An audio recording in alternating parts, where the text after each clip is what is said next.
Écoute, écoute. J'ai toujours voulu partir, m'échapper. Mais ce que j'aime vraiment, c'est partager.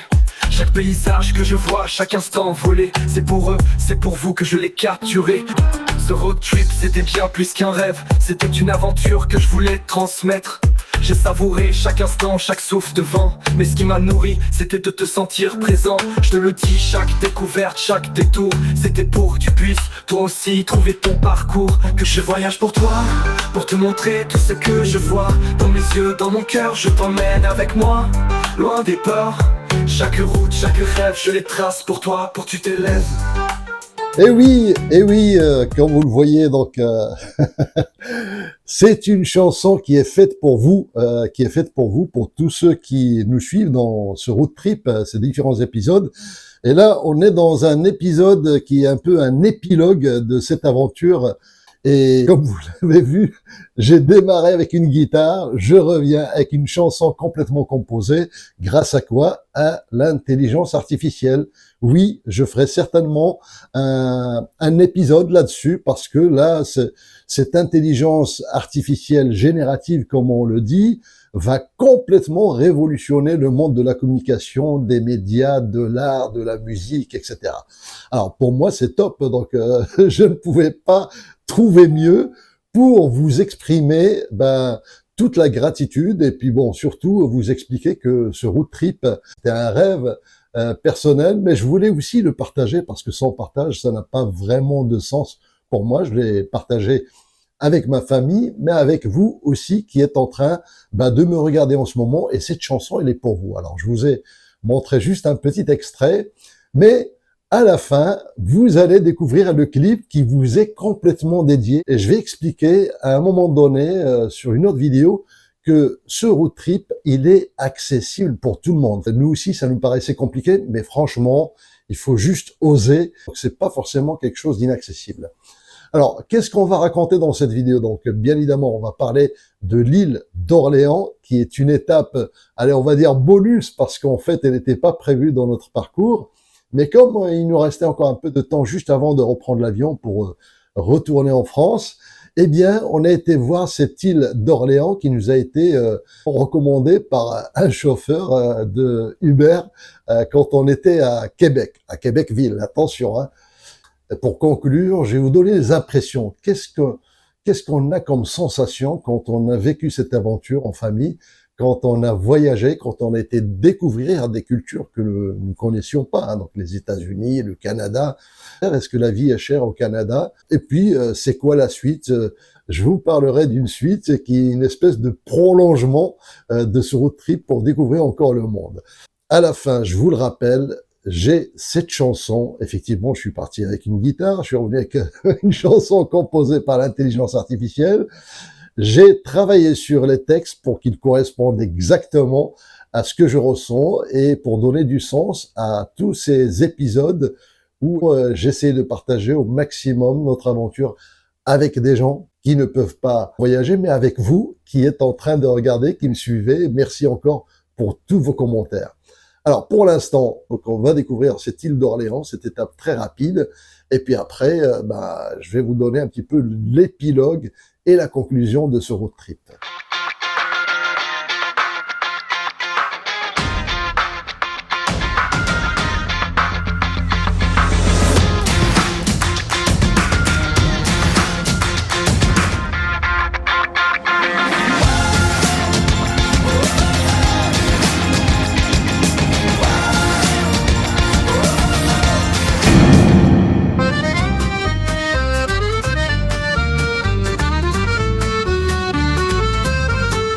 Sous le ciel calme où le vent chuchote, l'île d'Orléans s'éveille et flotte.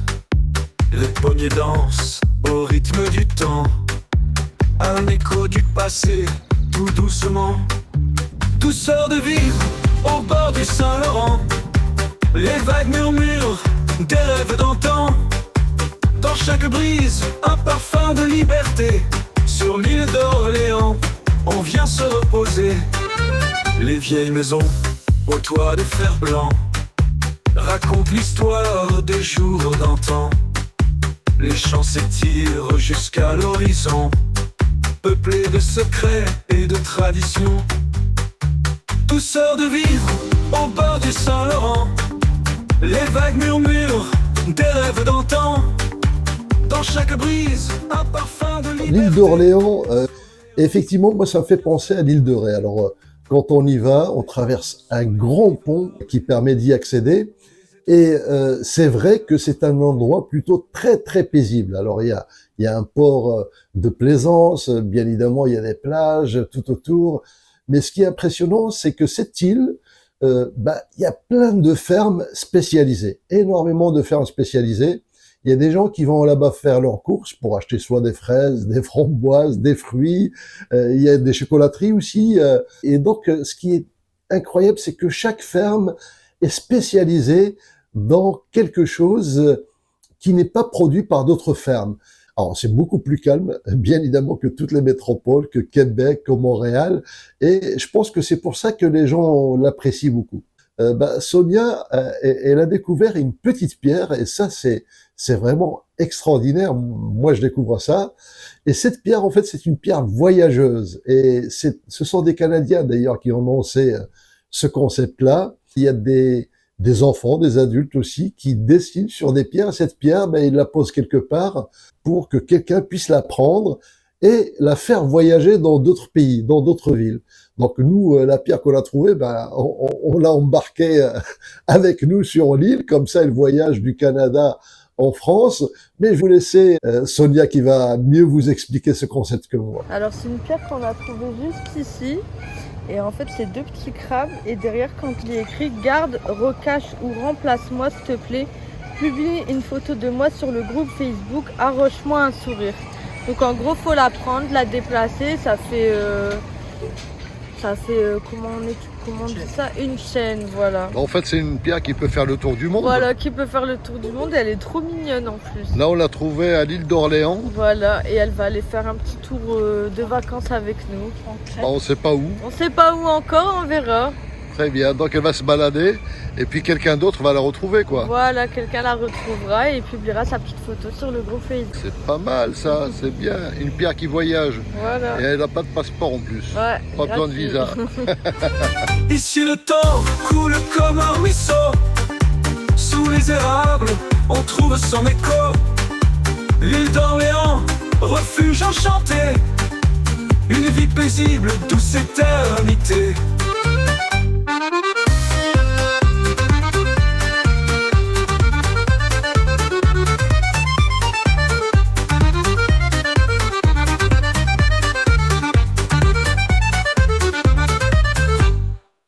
Je ne sais pas si vous avez remarqué quand vous voyez les images, mais dans le Québec, les voitures n'ont pas de plaque d'immatriculation devant. Une seule plaque suffit, donc celle de l'arrière. Donc c'est incroyable. Déjà quand on a la voiture de location, je me suis posé la question, j'ai dit il manque une plaque. Et le gars il me dit non, on n'est pas obligé de mettre des plaques d'immatriculation devant. C'est fou. Alors ça, j'ai fait des recherches et en fait, ça remonte à 78. À un moment donné, je pense que c'était pour faire des économies. Et quand on roulait, j'ai vu dans les plaques de Québec un slogan que je trouve vachement bien. À chaque fois que je conduisais, je voyais, c'est marqué « Je me souviens ». Et ce slogan, effectivement, a été créé en 1978 pour promouvoir toute la région du Québec. Et je trouvais ça génial. Eh bien, nous aussi, on va se souvenir de ce road trip, de ce Canada qui est fabuleux. Alors, c'est marrant parce que ce road trip, j'ai l'impression de l'avoir vécu 3 fois. Donc, 3 fois.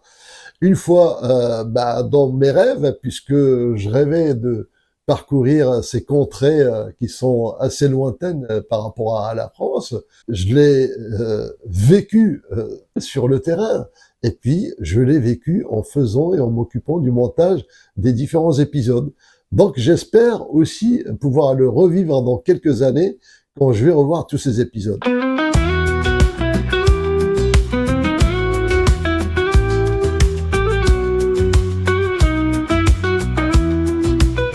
We dance through the seasons hand in hand, building our dreams on shifting sand. The winds of change, they gently blew. But through it all I stayed with you. Ooh, oh, through laughter and through tears we carved our love in passing years. Oh, the moments fade like stars at dawn, but in my heart you still belong. يا ليلي يا عيني الوقت في يوم وما نرجع، لكن حبنا يبقى للأبد. كل لحظة تروي حكاية. يا ليلي يا عيني الزمن يجري مثل نهر، لكن حبنا يبقى للأبد. But through it all كل لحظة تروي حكاية. يا ليلي يا عيني الزمن يجري مثل نهر.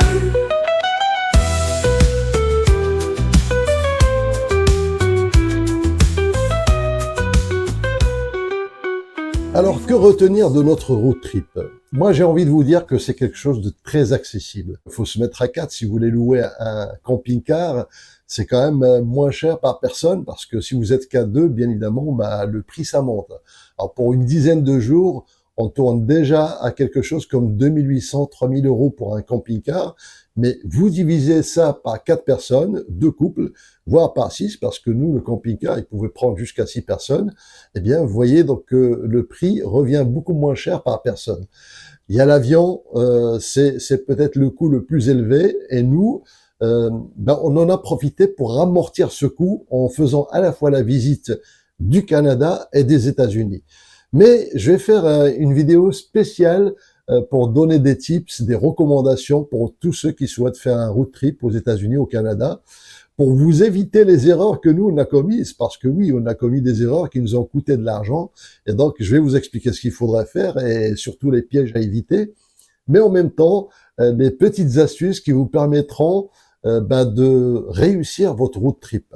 Alors, est-ce que la vie au Canada est chère? Il n'y a pas une grosse différence dans les prix, à part, et là c'est impressionnant, à part les fromages. Ça m'a impressionné parce qu'on a voulu acheter du fromage, un petit bout de brie de rien du tout, faisait dans les 12 dollars canadiens, ce qui fait à peu près 8 euros. Eh bien, pour 8 euros, vous avez 15 fois plus en France. Donc, c'est incroyable. C'est comme si le prix était à 800, voire 1000%, 800%, 1000% plus cher qu'en France. Et le reste, ma foi, donc c'est tout à fait comparable à l'Europe. Au niveau mentalité, je l'ai déjà dit plusieurs fois dans plusieurs vidéos, le Canada est vraiment appréciable. Alors, j'ai compris que ce soit au Canada ou aux États-Unis et qu'on est plus premier degré. Donc c'est très difficile de faire passer de l'humour sarcastique comme moi je le fais régulièrement. Donc il faut savoir montrer à quel moment vous êtes en train de faire de l'humour et à quel moment vous êtes sérieux. Donc, mais en même temps, le Canada est vraiment un vrai pays d'accueil. Comparativement à la France, comparativement à l'Europe en général, il est très cosmopolite. Venez comme vous êtes, peu importe votre accoutrement, et ils se prennent pas le chou avec les gens qui ont un turban, qui ont un voile, etc. Et ça, ils s'en foutent complètement. Ce qui importe, c'est la personne. C'est qu'est-ce que vous êtes capable de faire, quelles sont vos valeurs, et ça, je trouve ça vachement bien. On devrait en prendre de la graine. Mais bon, voilà. Donc, chaque pays a effectivement ses évolutions sociologiques. J'espère que ça changera et qu'on passera outre ces histoires un peu futiles parce que personne ne choisit ni où il est né, ni sa famille, ni sa peau, ni comment il est. Donc, il faut savoir accepter les gens comme ils sont. Peut-être pas porter de jugement hâtif, mais tout au moins les juger sur pièce, sur ce qu'ils sont capables de faire. Voilà, donc ça c'est un principe en tout cas qui m'est très cher. Et pour ça, donc c'était une vraie bouffée d'oxygène que nous avons eu au Canada. Les États-Unis, c'est à peu près la même chose. Donc ils s'en foutent comment vous êtes, mais c'est un peu plus marchand les States. Ils sont beaucoup plus business, alors qu'au Canada, non, ils sont plutôt dans la bienveillance et hyper connectés avec l'écologie.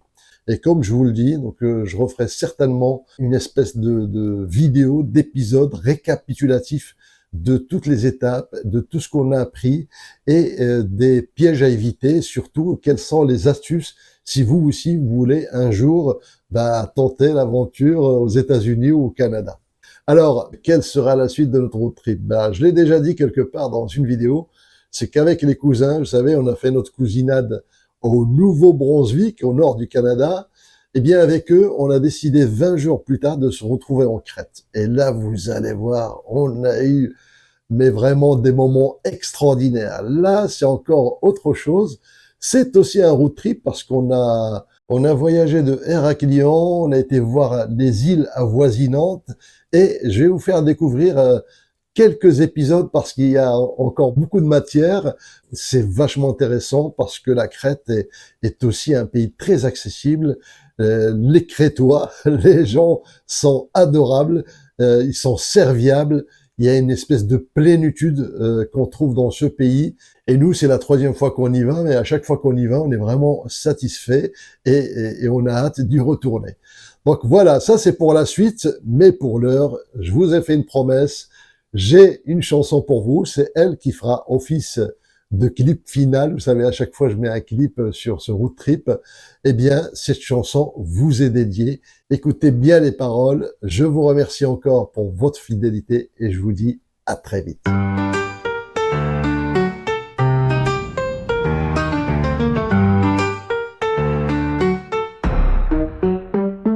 Je m'offre pour ceux qui ne peuvent pas, je pose mes pas sur les routes du monde. Pour ceux qui restent, qui rêvent, qui attendent, je suis anxieux, je deviens leurs ailes. Je traverse les frontières, les montagnes, les mers. Pour eux j'inspire les parfums d'ailleurs. Je touche du doigt les cultures, les couleurs, les saveurs. Je suis le pont entre leur réalité et l'infini. Et chaque instant je leur tends un peu de ce dont ils ont envie. J'ai toujours voulu partir, m'échapper, mais ce que j'aime vraiment c'est partager. Chaque paysage que je vois, chaque instant volé, c'est pour eux, c'est pour vous que je l'ai capturé. Je veux leur offrir une fenêtre, une échappatoire qui voyage par mes mots, mes images, mon regard. Et peut-être, un jour ils oseront franchir le pas, s'envoler à leur tour et voir ce que je vois. Je voyage pour toi, pour te montrer tout ce que je vois. Dans mes yeux, dans mon cœur, je t'emmène avec moi, loin des peurs. Chaque route, chaque rêve, je les trace pour toi, pour que tu t'élèves. Ce road trip c'était bien plus qu'un rêve, c'était une aventure que je voulais transmettre. J'ai savouré chaque instant, chaque souffle de vent, mais ce qui m'a nourri c'était de te sentir présent. Je te le dis, chaque découverte, chaque détour, c'était pour que tu puisses toi aussi trouver ton parcours. Que tu fermes les yeux et t'évades un instant, que tu sentes le bonheur qui glisse, qui prend. J'espère t'avoir donné un peu de mon bonheur, t'avoir offert des ondes, des éclats de chaleur, que chaque moment partagé même de loin t'es apporté du rêve, un sourire en chemin. Parce qu'au fond voyager c'est bien, mais ce que j'aime c'est de t'y emmener avec les miens. Ce monde est vaste et il n'attend que toi, alors prends ton envol, viens vivre sous d'autres toits. Je voyage pour toi, pour t'offrir des rêves à chaque pas. Dans mes rires, dans mes pleurs, je t'emmène plus loin que les heures. Chaque route, chaque lumière, je les trace pour toi, pour que tu espères, pour que tu t'élèves. Le monde est grand, si grand, mais ensemble, il semble moins imposant. Je veux que tu vois ce que je vois, que tu sentes ce que je ressens là-bas. Le vent dans tes cheveux, la mer à tes pieds. C'est à toi maintenant de tout explorer.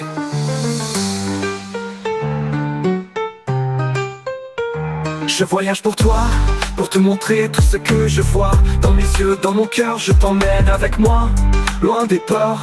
Chaque route, chaque rêve, je les trace pour toi, pour que tu t'élèves, pour que tu t'élèves.